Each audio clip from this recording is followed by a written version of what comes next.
Queridos, quero saudar a todos com a paz do Senhor. E quero pedir àqueles que podem que tornem os vossos assentos, por bondade. E enquanto os irmãos retornam os vossos assentos, eu quero externar a Deus a gratidão pelo privilégio de estar entre vós na comemoração de 70 anos desta igreja, como também agradecendo ao pastor Alcides Belarim pela credibilidade, a confiança de nos dar o privilégio de poder participar da história desta igreja. Quero agradecer a ele, a sua muito digna família, pastor Osiel, vice-presidente, pastor Francisco e suas respectivas famílias, como também agradecendo a coordenação do trabalho. Aqui eu posso falar na pessoa do Samuel, que foi quem contactou-me. Quero deixar registrado os meus agradecimentos a ele e a todos que o lateiam nesta coordenação, como também os irmãos, o Malta, que fui responsável em me conduzir até esta cidade, juntamente com as irmãs que estão me locomovendo. Eu quero deixar registrado os meus agradecimentos. Irmã Eleonora, irmã Joelma e todos os demais. Queridos, eu quero ler um texto que está no livro de Jeremias, capítulo 41, dois versículos. Enquanto os irmãos procuram, quero reverenciar a este ministério e a esta diretoria. Que Deus os abençoe. Jeremias capítulo 41, versículos 7 e 8, está escrito: Sucedeu, porém, que indo eles até o meio da cidade, matou-os Ismael, filho de Netania, e o lançou num poço, ele e os homens que estavam com ele. Mas houve entre eles 10 homens que disseram a Ismael: Não nos mates a nós, porque temos no campo tesouros escondidos, trigo e cevada e azeite e mel. E ele, por isso, os deixou e não os matou, como a seus irmãos. Queridos, quero tomar por base esse texto para conciliar o tema tão bem sugestivo que está vinculado à história da igreja. Por isso que eu quero ler esse texto e tomar parte do contexto tanto anterior como posterior, para compartilhar a mensagem que está no meu coração. Quando nós lemos o texto, nós deparamos-nos com um período de crises, o ápice da crise do povo de Deus. Mas nós temos aqui alguns pormenores que nos mostram que é possível sobreviver em meio a crises. Por isso que eu quero falar-lhes nesta noite sobre 8%. Diga comigo, 8%. Quando nós observamos o contexto, a Bíblia nos mostra um período tenebroso na vida de Israel, principalmente no Reino do Sul, que está envolvido no texto, onde o povo perdeu a perseverança na palavra, na obediência e na santidade. Porém, a gente percebe que o profeta Abacuque, ele é bem taxativo.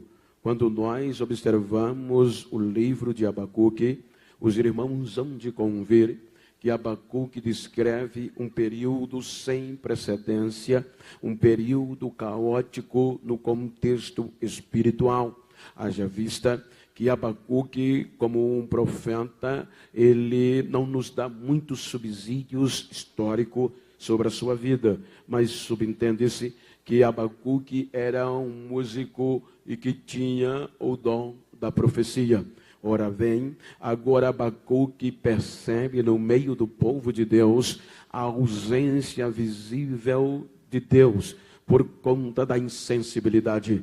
A insensibilidade, ela permeou no reino do sul, haja vista que o reino do norte já estava em decadência. Porém, Abacuque, ele tem uma atitude que pouco de nós teríamos em tempo de crise. Abacuque, ele percebe que o esfriamento, a perca da identidade havia predominado dentro de Jerusalém. Então, em vez dele procurar culpados, em vez dele ser mais um, ele resolveu ter uma iniciativa. E nesta iniciativa, Abacuque se enclausura, ele se tranca e vai conversar com Deus em um diálogo de oração. Ora, quando nós observamos a palavra, o contexto oração, é um diálogo aonde não convém o grito e nem o clamor, porque a oração é um diálogo que tem tempo de falar e tempo de ouvir. Porém, o Abacuque ora a Deus para que Deus tomasse providência e viesse a tornar Jerusalém como era antes no princípio. Porém, Deus não ouve a oração de Abacuque. No contexto, a Bíblia mostra que Abacuque não se conforma e não se dá por vencido. A Bíblia diz que Abacuque agora deixa de orar e vai clamar. O clamor, ele só entra quando a oração não é ouvida, porque o clamor já é mais alto, já é a voz em alto volume. E Abacuque clama e Deus não responde. Aí ele extrapola, ele não se deixa vencer e não perde a perseverança.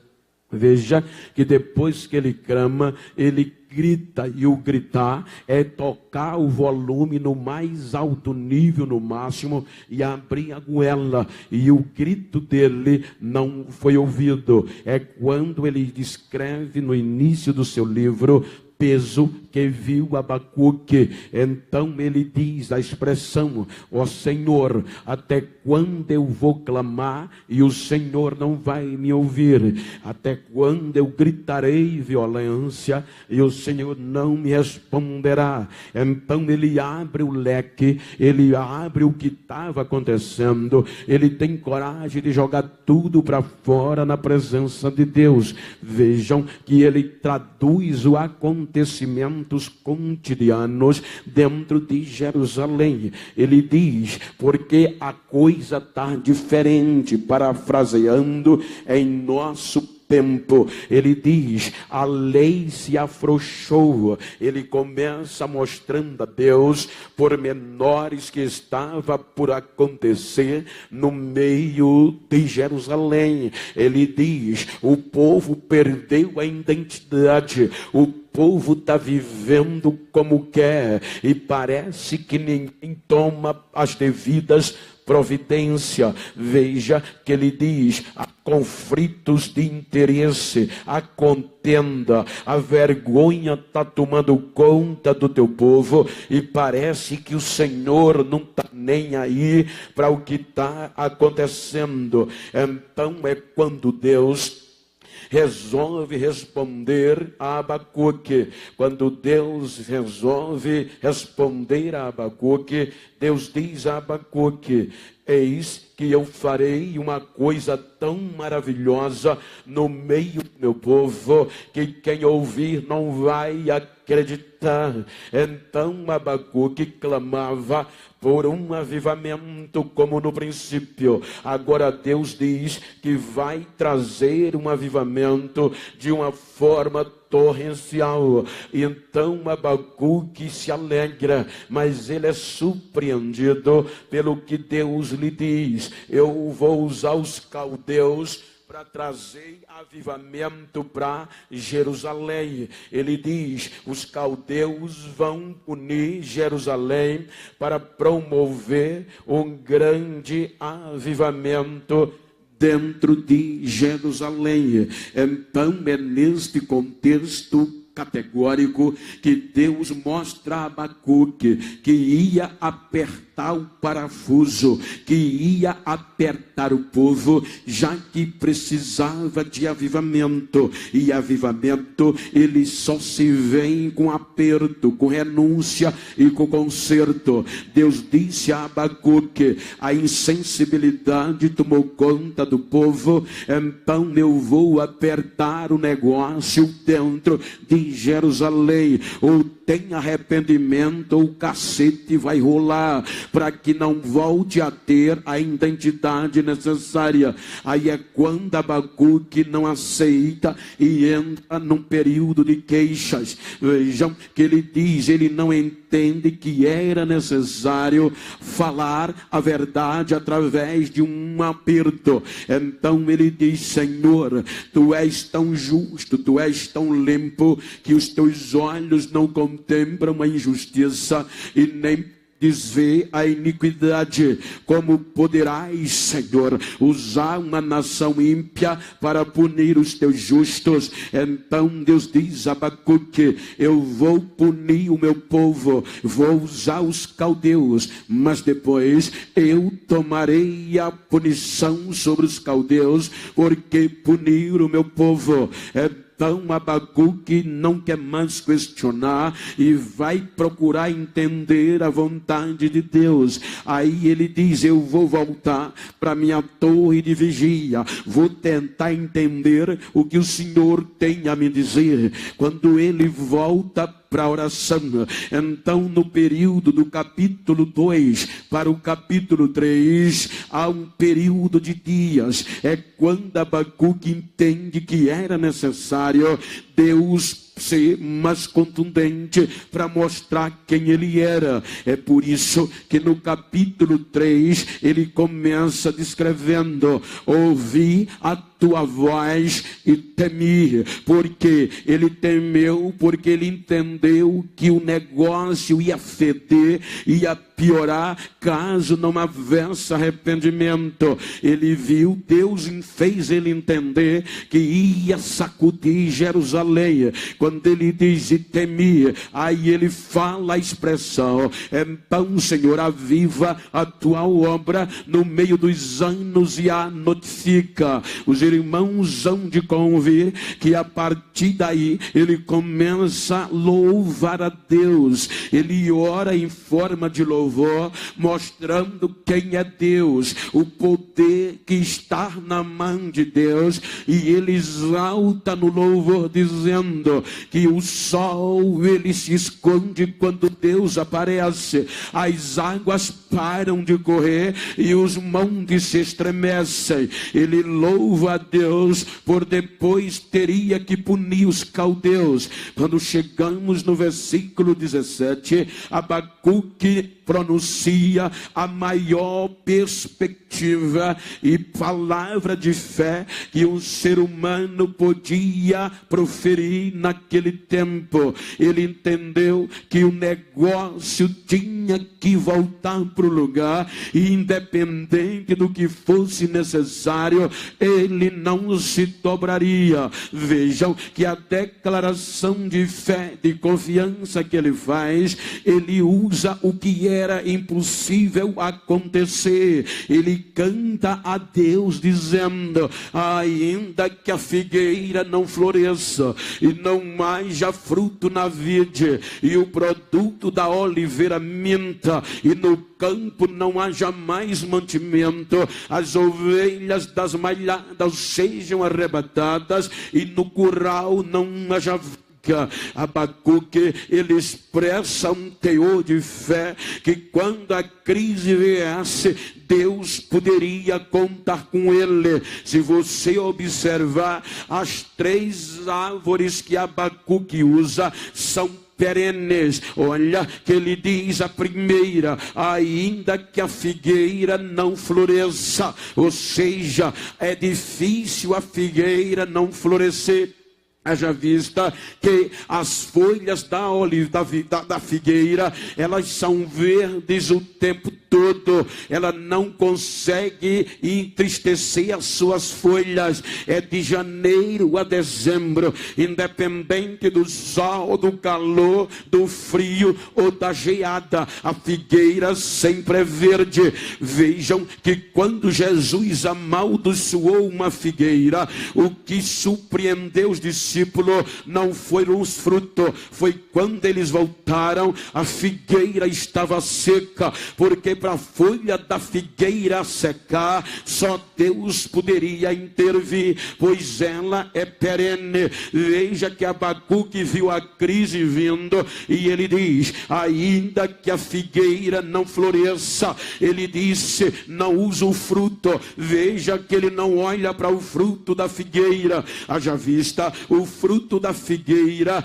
ele é de 3 em 3 meses, mas as folhas não. As folhas, elas são verdes de janeiro a dezembro. Abacuque estava dizendo, Senhor, na contexto simbólico, a crise vem, mas pode contar comigo, que eu não sou crente de 3 meses, nem de dia de festa. Eu sou crente em janeiro, em fevereiro, em dezembro, até dezembro, independente da situação, eu não vou me vender. Ele diz, ainda que não haja fruto na vide, a videira é perene, ainda que o fruto da oliveira minta. A oliveira, como foi falado aqui, é impossível mentir o fruto dela. Aconteça o que acontecer, mesmo como disse Jó, que ela for cortada e o tronco morrer no pó e a raiz secar debaixo da terra, aos cheiros das águas ela volta a reviver e produz fruto como no ramo novo.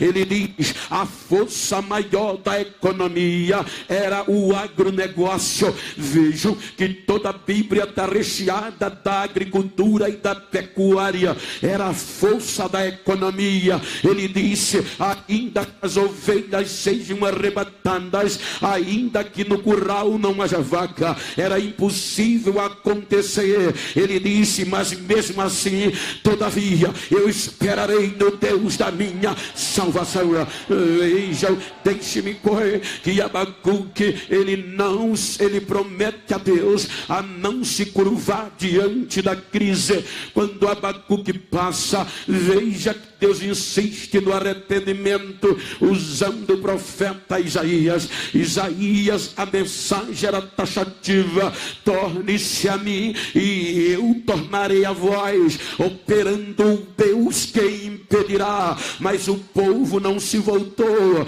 Aí Deus usa Jeremias. Vejam que Jeremias está no mesmo contexto da sequência de Abacuque e de Isaías na cronologia dos acontecimentos.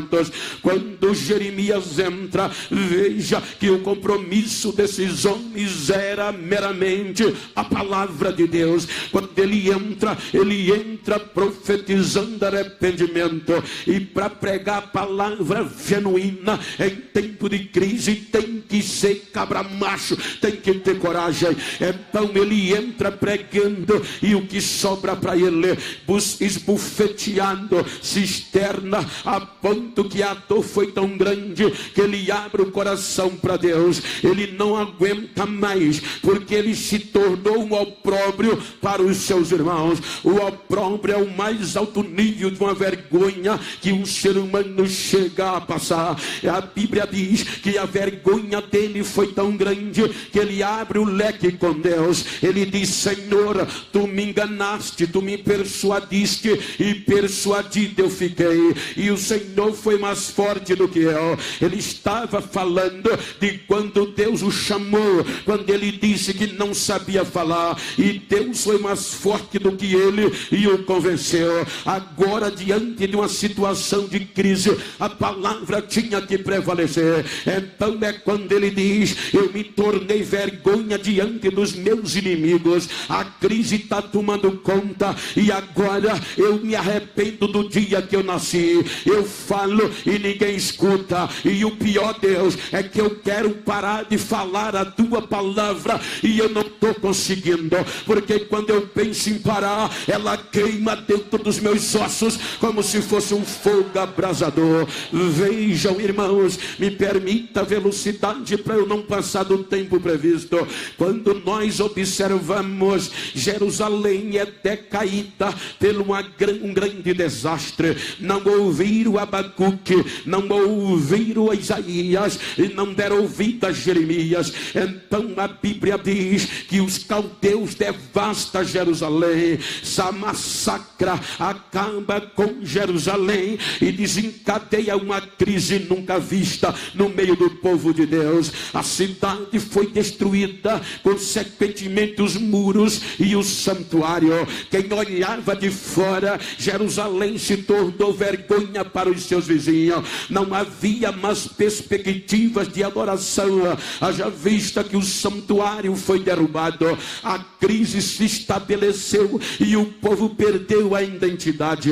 Vejam que o massacre dos caldeus foi tão grande que a Bíblia diz que só sobraram em Jerusalém os miseráveis, os pobres que não tinham perspectiva. Quem olhava de fora, estava tudo acabado. A crise prevaleceu e era difícil alguém ainda adorar no tempo de crise. Então a Bíblia diz que Nabucodonosor, para preservar os miseráveis, ele usa um homem e o nomeia governador dos miseráveis, chamado Gedalias. É Jeremias que relata quando Gedalias se torna governador dos miseráveis. Então ele toma posse e se torna honrado.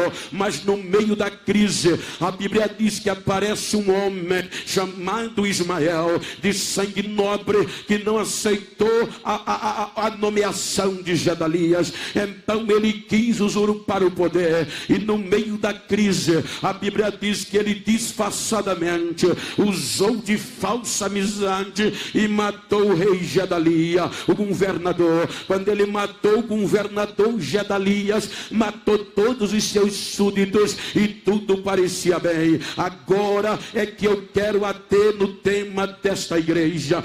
Queridos, é lindo quando a gente vê a história, porém agora não havia mais perspectiva. Ismael tomava conta, era a personificação do destruidor, do devorador. O santuário estava destruído e não tinha mais ninguém para adorar. E o que eu achei lindo no texto é esta passagem, porque quando a crise se estabeleceu, a Bíblia diz que no meio da destruição aparecem 80 homens dispostos a adorar no meio da crise. A Bíblia diz no contexto anterior que dos 3 centros religiosos de Israel, Samaria, Siquém e Siló, os 3 centros religiosos, saíram 80 homens no meio da crise. Quando esses homens saíram de casa, eles iam adorar a Deus em um tempo destruído.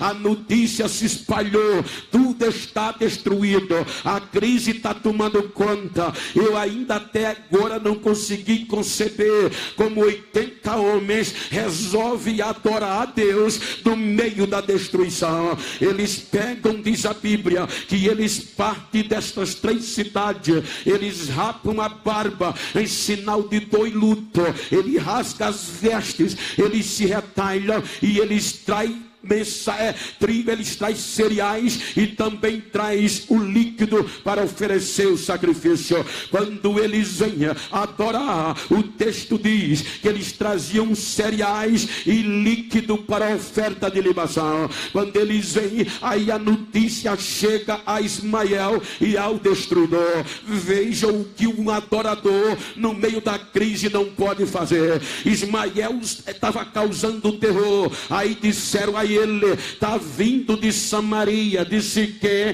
e de Siló 80 80 homens para adorar a Deus num templo destruído. Ora que o Ismael temeu, porque no meio da crise, adorador ainda provoca o inferno. É quando a crise chega querendo acabar com a história, mas ainda existe Deus, um bando de remanescente que não se dobra e não se vende. Quando Ismael soube que vinha adorador, que ainda existia adoradores, o contexto diz que Ismael se disfarçou de crente, se disfarçou de santo e teve medo dos adoradores. Correu ao encontro deles no caminho e chorando parecia crente, abraçava os adoradores e categoricamente ele convida os adoradores a vir a Jerusalém. Vamos, que eu vou levar vocês a Gedalias, tendo em vista que ele já o matara. Quando os adoradores chegam em Jerusalém, 80 homens, está no contexto anterior. Agora Ismael,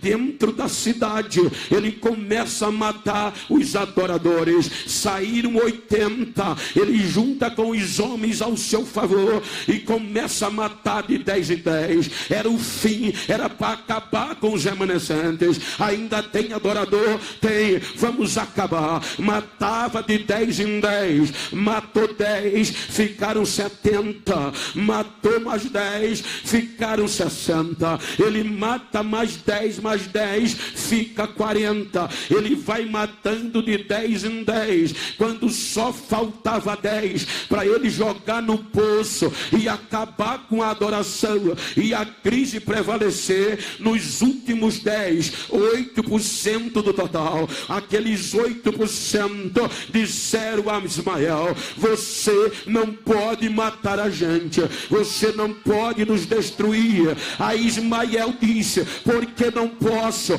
Eles disseram: porque a gente tem reserva, tem tesouro no campo escondido. E qual é a reserva? A gente tem trigo, e a gente tem cevada, e a gente tem mel, e a gente tem azeite. Veja que é uma adição. Eles somam os 4 elementos necessários para sobreviver em meio à crise, em meio à destruição. Quando nós observamos, amados irmãos, o contexto real da história da igreja, aí a gente percebe o que está acontecendo. Quando eu tomo por base esse texto, literalmente, esses 10 homens, eles sobreviveram porque foi lido, e por causa disso, Ismael não pôde os matar como matara a seus irmãos. Vejam que no contexto literal, a palavra trigo, o trigo aqui fazia parte de uma alimentação primária. O trigo era a alimentação de elite, o trigo era garantia de sobrevivência. Quando nós observamos simbolicamente, o trigo fala da palavra de Deus, o alimento genuíno. É por isso que a Bíblia diz que a igreja perseverava na doutrina, nos ensinos que os apóstolos ensinavam a eles, a palavra de Deus. O que é que o Senhor quer dizer? Chegamos no século 21, e com o século 21, a pós-modernidade. E a pós-modernidade, ela é boa demais, ela facilitou a nossa vida, mas a pós-modernidade está nos fazendo esquecer do sentido real da palavra de Deus, porque nós não temos muita necessidade hoje, porque tudo hoje se resolve em apertar um botão, tudo hoje está fácil, e a verdadeira palavra de Deus está causando comichão nos ouvidos de muita gente. Tem muitos lugares que quando você vai para pregar, alguém pergunta: pastor, me dá logo o sermão escrito para eu ver o que é que o senhor vai pregar. pesquisar. Outro dia eu fui pregar em uma determinada igreja fora do Brasil, e o pastor me ligou: antes de você chegar, o seu sermão tem que chegar primeiro. Eu disse: pastor, eu não escrevo, eu escrevo para pesquisar, mas eu não prego com esboço. Eu não tenho jeito, é um erro, mas é um erro meu. Eu disse: ou o senhor me leva, ou a gente desiste agora. Ele disse: não, com sermão ou sem sermão, eu quero você aqui. Eu preguei a palavra genuína, e todo ano eu volto naquela igreja, porque a palavra não assusta, a palavra edifica, a palavra é um elemento necessário para sobreviver em meio à crise. Estamos vivendo em dias pela pós-modernidade, que agora está difícil pregar a verdade, porque causa comichão. A verdade, ela assusta, ela esvazia a igreja na concepção de alguns. Vejam que o texto do tema começa: eles perseveravam. Perseverar é lutar com unhas e dentes para não perder o foco e não perder a identidade. Quando a gente percebe, há muitos lugares por aí que a coisa está ficando feia, não pode mais pregar a verdadeira doutrina. Outro dia eu fui abordado por um grupo de doutores da modernidade, e me disseram: Bento, você quer ser famoso? Eu digo: não estou preocupado com fama, mas quer ter agenda? Ora, quem não quer? Então tem que mudar o jeito de pregar. Mas por quê? Porque, Bento, tu prega a Bíblia, e a Bíblia já não é mais bem vista na nossa geração. Veja, Bento, os lenços estão saindo das nossas igrejas, e a marca do joelho estão se apagando. Então você que quiser receber convite, você tem que pregar autoajuda. Deixa de falar na cruz, deixa de falar na palavra que condena e também a palavra que dá vida. Você tem que chegar calmo, pregar psicologia, pregar psiquiatria. Olha o âmbito da igreja e prega a necessidade material do povo, porque a nova geração não está nem aí comprometida com a palavra genuína. Você vai ter que mudar. Eu disse: eu não mudo, não posso mudar, está no DNA. Então não vai ter agenda, você não vai mudar, não posso mudar. Por quê? Porque eu nasci no meio do Pentecoste, eu fui formado pela palavra, e não posso largar de falar a palavra. Mas por quê? Porque a palavra de autoajuda é boa. Entregar a chave de carro é maravilhoso, entregar a chave de casa é maravilhoso. Dizer: vem como estás, deposita 500 e Deus vai te dar 1000. Vai ofertando e vai ficando, independente do pecado. Essa palavra é boa hoje, mas amanhã decepciona. A palavra genuína, ela pode doer hoje, mas ela te ajuda amanhã. Depois ela vai te ajudar.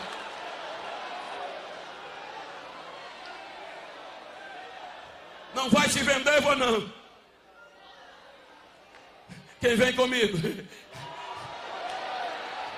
Cadê a geração que ainda preserva, que ainda persevera em meio à crise?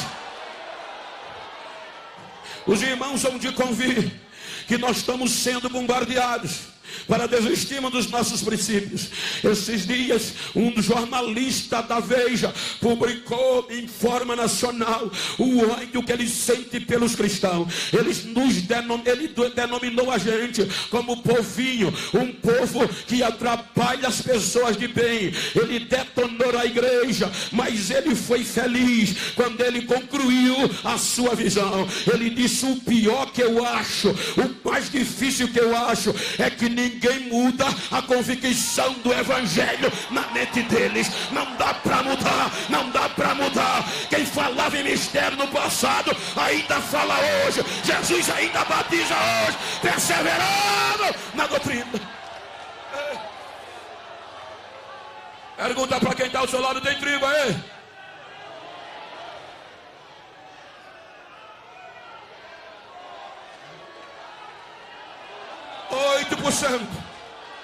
Quem faz parte da geração de 8%? Saíram 80%. mas 92% não tinha reserva, foi levado, mas 8% bateu no peito. Você não pode nos destruir, porque a gente ainda tem reserva escondida no campo. Isso implica dizer que no meio desta perda de identidade ainda tem uma geração comprometida com a presença de Deus, ainda tem uma geração que acredita no sobrenatural. Deixa eu ouvir o barulho de quem faz parte de 8%. Deixa eu ouvir, deixa eu ouvir. Aleluia. Tem trigo e a gente tem cevada. A cevada, enquanto o trigo era o alimento primário, a cevada era o alimento secundário. Era mais duro de engolir. A cevada estava na periferia. A cevada estava no meio dos pobres. A cevada era duro de engolir, mas fazia parte do cardápio para sobreviver. A cevada fala de humilhação. A cevada fala de reconhecer. É por isso que muitas vezes o Zico tinha que comer cevada, para reconhecer que ela fazia parte da sobrevivência. O que é cevada? É aquilo que muitas vezes a gente não quer engolir nas igrejas. Você lembra que dias passados a gente conhecia um crente de longe?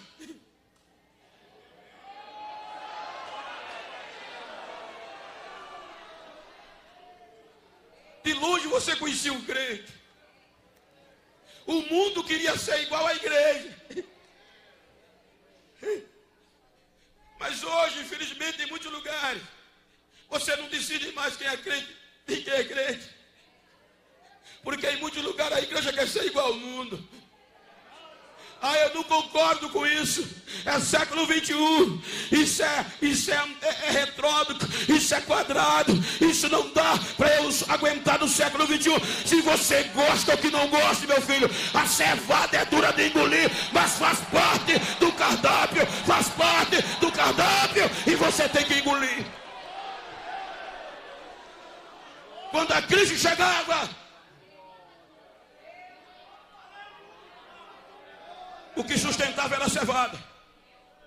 Ei.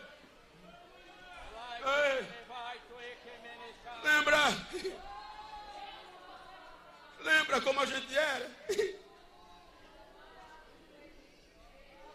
A gente não tinha, a geração passada, gente, não teve a probabilidade de fazer mais do que a gente tem. Hoje a gente tem anel no dedo. Hoje a gente tem um conhecimento profundo, acesso aos conhecimentos. Hoje a gente é considerado de evangélico, os cristãos têm até bancada dos cristãos, isso é muito bom. Mas no começo não foi assim, gente. Eram os bodes. Eles não eram chamados de gospels, de evangélicos, eram os bodes. Pais que por causa da palavra e do comportamento não podia nem enterrar os filhos no cemitério público. Por quê? É crente. Esse era o crime, era o pecado. E nas igrejas eles se reuniam para jogar pedra, para acabar com a obra. Mas quando as pedras batiam, eram as pedras batendo e Jesus batizando com o Espírito Santo lá dentro. Eram as pedras caindo e eles perseverando nos ensinos da palavra e no que confessaram na profissão de fé. Era difícil você ver um crente sem camisa no meio da rua. Era difícil você ver um crente de bermuda no meio da rua, porque era o ensino que os pastores ensinavam. É a conduta, é a conduta, é a conduta, é a conduta. Mas o século 21 está feio de modernidade. A gente não quer mais engolir o que a gente prometeu na profissão de fé. Queremos ser, modernidade, é século 21, mas a minha Bíblia diz que o mesmo que era pecado no princípio é hoje. O nosso Deus é o mesmo ontem, hoje e eternamente, Ele não muda.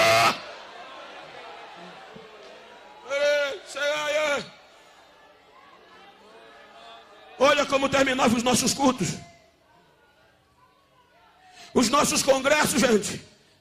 Jesus começava a batizar nos ensaios. A gente estava na igreja, daqui a pouco as irmãs, o jovem chegava, Jesus batizou 20 no nosso ensaio. Às vezes as irmãs do culto de ensino, pastor, deixa eu lhe dizer, eu estava cozinhando feijão e Jesus me batizou na beira do fogão. Ou seja, a gente não tinha cantores gospel de fama, a gente não tinha pregador famoso, a gente não tinha YouTube, não tinha WhatsApp, mas tinha a presença e a perseverança dos ensinos dos apóstolos, a perseverança.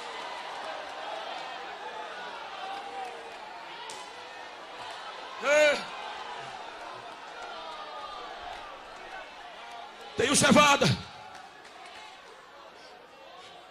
e tenho mel. Foi dito aqui o mel, em algumas particularidades. O mel fazia parte da promessa. Veja que é o segundo elemento, ou ingrediente, que Deus diz a Israel: eu vou colocar vocês numa terra que mana leite e mel. Não era todas as nações que tinham mel, porque na época o mel era a única fonte de adoçante. Além de ser a única fonte de adoçante, o mel era bom para a alma e energético para o corpo.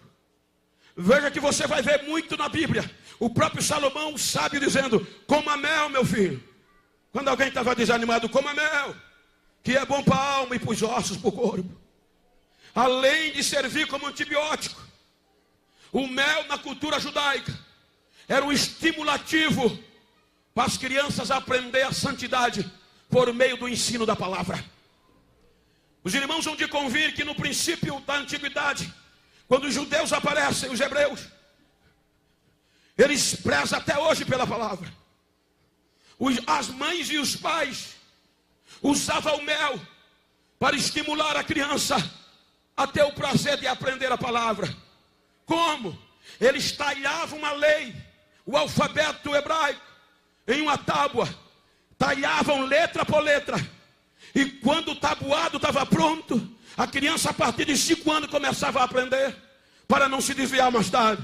Então as letras talhadas no tabuado, aí o pai pegava o mel e untava cada letra com mel. Aquele reguinho, ele saía enchendo de mel cada letra do alfabeto. Aí trazia a criança para estimulá-la pelo mel a aprender a lei. Quando a criança chegava no tabuado, a criança tinha prazer de colocar o dedo no mel. Aí quando ela colocava o dedo na primeira letra, papai perguntava: esta é a primeira letra do alfabeto, que letra é essa? A criança gritava: Aleph, papai. O papai dizia Aleph, ele dizia Aleph, papai. Repita, ele fazia o dedinho circulando no mel e fazia Aleph, papai. Depois que ele decorava, ia para a segunda letra. Papai dizia: essa segunda letra é Beit. Então ele começava a escrever, a passar o dedo. Que letra é essa, meu filho? Ele repetia: é Beit, papai, é Beit. Passava para a terceira: que letra é essa, meu filho?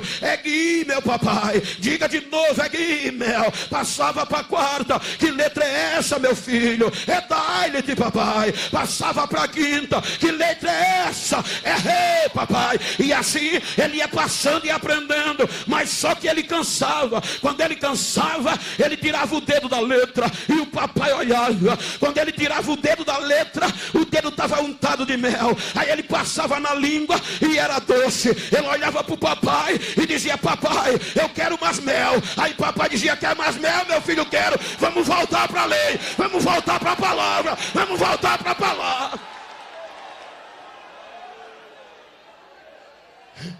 Veja que os únicos 2 homens em tempo de crise que Deus mandou profetizar, que engoliram a palavra, Ezequiel e João, quando a palavra bateu na boca, tinha gosto de mel. Ou seja, a palavra, gente, ela tem que ser recebida com prazer. Não é para engolir, empurrar de goela abaixo de ninguém. Tem que ser voluntário. Você ensina e o crente tem prazer. Ou seja, em Israel, enquanto tinha mel, tinha prazer na palavra. Enquanto tinha mel, tinha uma geração comprometida com a palavra. Enquanto tinha mel, tinha prazer na obra de Deus. Século 21 está aí.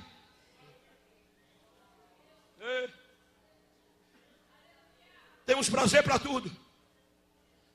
Prazer para o WhatsApp, nada contra, só ilustrando dentro do tema. Que rouba um monte de tempo da gente. Temos prazer em YouTube, internet, e deixando para segundo plano a palavra. A perseverança. Há dias passados, houve um artigo no jornal, salvo engano, Jornal de São Paulo, que 87% das notícias da internet são falsas, são mentirosas, após verdade. Mas é verdade, é mentira, mas se satisfaz o meu ego, ela pode ser considerada de verdade. O homem que criou o www, a internet, recentemente ele publicou, ele falou: me arrependi. Me arrependi. O homem que criou o Facebook disse: me arrependi de ter criado. Porque o prazer da nova geração é essa. Mas eu louvo a Deus que já tem 8% que tem mel em casa, que tem mel nos dedos e tem mel na vida. Quem tem mel aí? Quem tem mel aí? Quem tem mel? Quem tem mel? Temos unção, temos o óleo, o azeite. O azeite, literalmente, não podia faltar na mesa de um hebreu. Flexibilizava as artérias. O azeite era flexível. Biblicamente é símbolo do Espírito Santo, símbolo da unção. Então eles disseram: a gente tem azeite de reserva. No meio da crise, os 10 foram salvos. Ismael não pôde tocar neles por causa desses 4 ingredientes. Estamos vivendo em dia, século 21, que o azeite já não é tão mais considerado entre os homens. Eu digo, não generalizo. Hoje o que mais vale é a tua presença. Hoje o que tem mais vale é o teu conhecimento. Se tu tens aparência, se tu fala bonito, se tu é o cara, tem postura, tem lugar cativo. Mas se vier pingando azeite,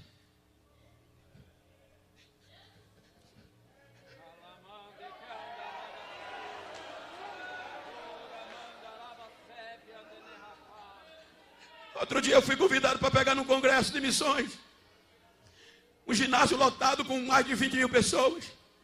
E quando eu cheguei naquele congresso, como o senhor, pastor Alcides, o pastor não me conhecia, eu fui para o intermédio do coordenador. Só que ele nunca tinha me visto nem me ouvido. Quando eu vou chegando no ginásio, os joelhos tremeram, porque o altar só tinha estrela. Na apresentação, eu fiquei lá de fora descabriado, porque me disseram: pastor general do exército do país tal, está entre nós, professor da Universidade de Harvard, nos Estados Unidos de Massachusetts. Quando vai passando Oxford, só PhD. Aí quando eu vou entrar no altar, eu vou entrando pelo degrau lateral.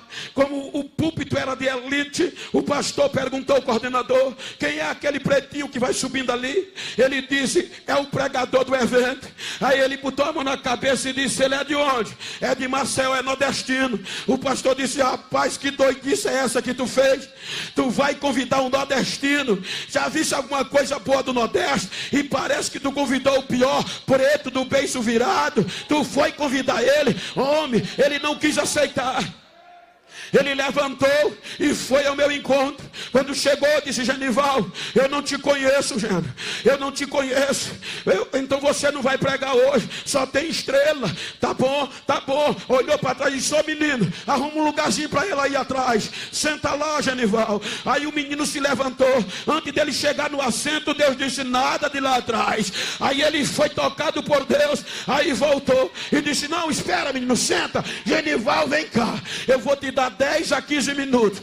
Prega qualquer coisa só para te honrar. Depois as estrelas vão brilhar. Tá bom, tá bom. Só que ele não sabia que eu estava transbordando azeite, estava transbordando óleo. Ele não sabia. Quando ele me entregou o microfone, eu já pluguei 220 na tomada. Já entrei sapecando azeite, já entrei pegando fogo. Quando deu 10 minutos, aí Jesus disse: agora eu vou mostrar quem sou eu. O ginásio virou de ponta cabeça, a glória desceu, os crentes começaram a ser batizados, a unção tomou conta, os autores, as estrelas do altar perderam o brilho, gritava e dizia: a glória é dele, a unção é dele, ele dá quem quer, ele usa quem quer. O pastor olhava para mim e dizia: vai, negão, a noite é tua, vai, negão, vai, negão. É a unção, é o azeite, é o azeite, é o azeite, é o azeite.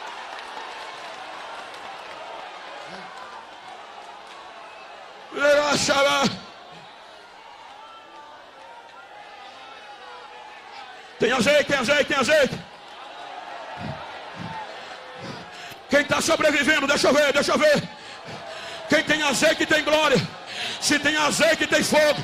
Se tem fogo tem batismo. Se tem batismo tem milagre. Se tem milagre, Jesus está no meio de nós. Deixa eu ver o barulho. Deixa eu ver línguas estranhas. Deixa eu ver o barulho dos 8%. Deixa eu ver o barulho. Deixa eu ver o barulho.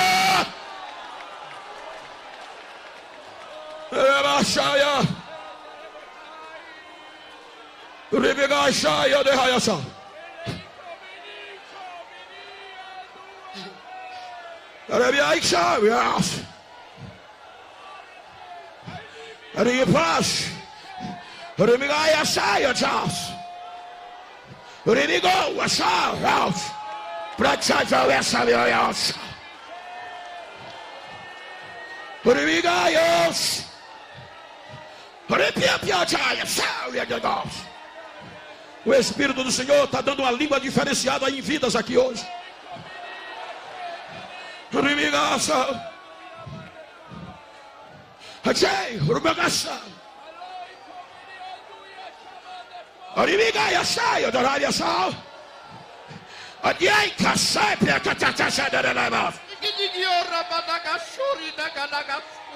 I pray que sai da visão. Ainda o rais da visão. Ei, colai piazzata estação. A minha glória está invadindo esse santuário. Eu estou fazendo coisas milagrosas no meio deste povo. Há um avivamento sobrenatural em vidas nesta noite. A minha glória está levantando vida do pó, porque a minha urgência é grande. Para que saiba que eu estou aqui. Recebam a glória e a apoteose do meu Espírito no meio de vós, diz o Senhor desta igreja, agora.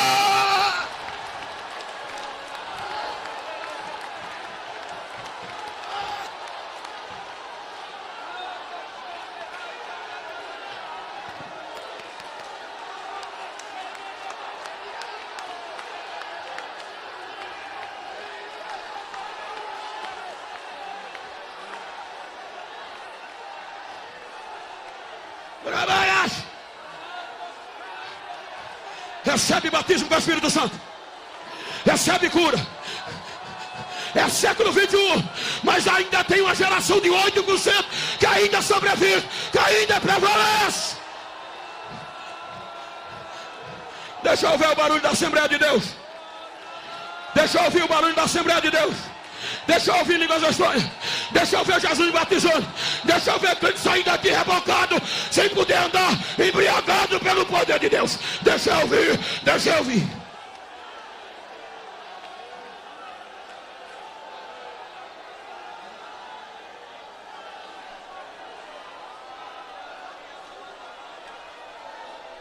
Chegou o meu tempo, fique de pé, por favor.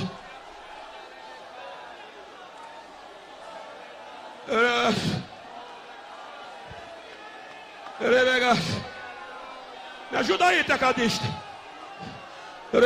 Quero concluir.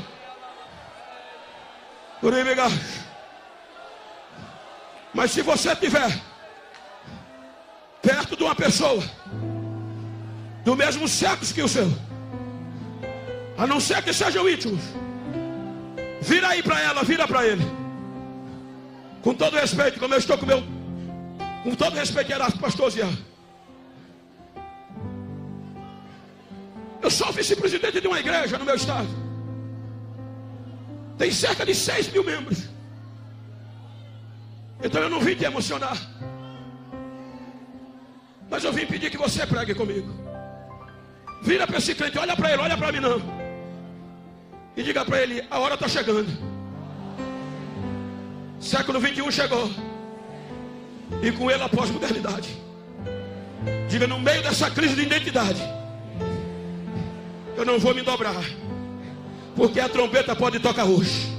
Diga, convida para ele, se ela toca hoje, eu vou subir e quero ir com você, pingando fogo, descendo azeite. Vamos chegar lá. Diga, mas se ela não toca hoje, eu quero deixar um encontro marcado com você. Pergunta a ele aonde. Diga, tu lembra daquela rua de ouro do Apocalipse? Ali tem uma praça de ouro puro. Diga, vai ser lá. Diga a ele, se eu for primeiro, eu vou te esperar. Mas se tu for primeiro, me espera, porque eu não vou me vender. Depois desse congresso, se tu encontrar algum Ismael da vida por aí, que pensou que eu ia desistir, que pensou que eu ia me vender, diga a ele, dá um recado a ele. Diga que ele, no meio do século 21, eu ainda tenho trigo, eu ainda tenho cevada, eu ainda tenho mel, eu ainda tenho azeite. Aperta a mão dele e diga, vou estar lá. Aperta a mão dele e diga, fechado, fechadinho, vou estar lá. Abraça ele, diga, vou estar lá.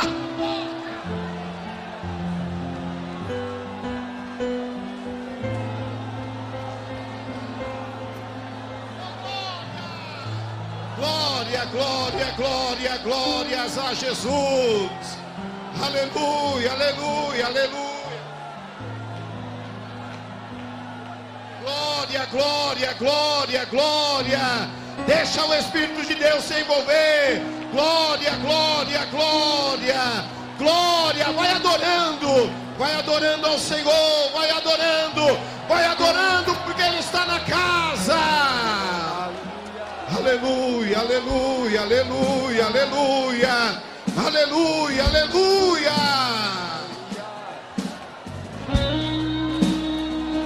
Vai adorando ao Senhor.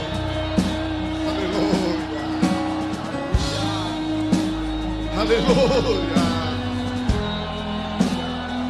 Amassona.